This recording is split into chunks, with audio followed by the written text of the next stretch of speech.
Good evening. It is Monday, November 10th. Here's your evening news rundown in under 5 minutes. President Donald Trump granted full pardons to several individuals in his inner circle, including some involved in high profile political investigations, such as insurrection and conspiracy. Sidney Powell, Peter Navarro, Rudy Giuliani have all received presidential pardons. Legal experts warn that the move could impact ongoing prosecutions and raise questions about executive privilege and accountability. Exactly what it was designed to do. He doesn't want any investigations leading back to him and his illegal activities, allegedly. Civil rights organizations are calling for oversight hearings to examine whether the pardons undermine the justice system. And again, that's exactly what it's meant to be happening here. That's what he wants, is to undermine the justice system. Not only that, Ghislaine Maxwell now is lobbying the president for a commutation of her sentence, even though she's practically at a fucking day camp for criminals over there. Yeah, this all stinks to high heaven. And what else is new from this regime?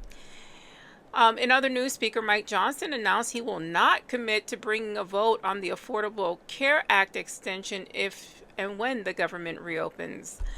Yeah, we told you so. So those Democrats who went ahead and voted with Republicans to reopen the government, you basically sold us down the river. And I blame Chuck Schumer because there's no way, if there was true leadership, right? Either two scenarios.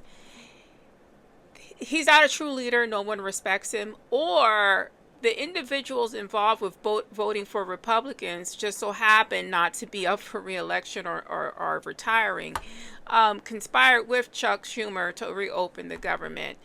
It's very infuriating and angry. I don't know why we keep going on this merry-go-round with Republicans at this point. I don't know what to say anymore. I'm waiting for someone to step up and grow a pair somewhere within the Democratic Party. Several prosecutors in the Southern District of Florida resigned after it emerged that the office was pressured into investigating the past of Barack Obama's administration. This is why this is ridiculous. Presidential immunity.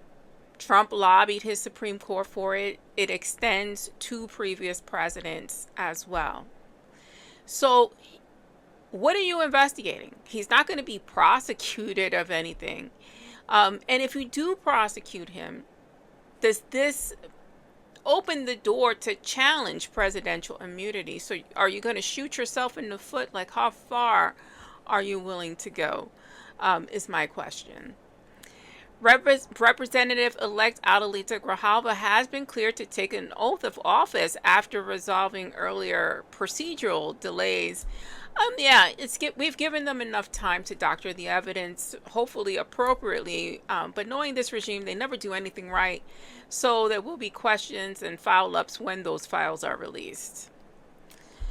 In a Truth Social post this morning, President Trump went and threatened disciplinary action against air traffic controllers alleging intentional chaos in U.S. flights. No, people have to feed their families, and who the hell wants to work for free? This is totally ridiculous. This is a person who's never gone without in their whole lives, dictating what other people should do. In terms of when they're hungry, when they can't pay their bills, when they got to look in their kids' eyes and say there's no food today, or possibly no shelter. We may have to move. Like, that instability is something that cannot be described to someone who hasn't felt it themselves.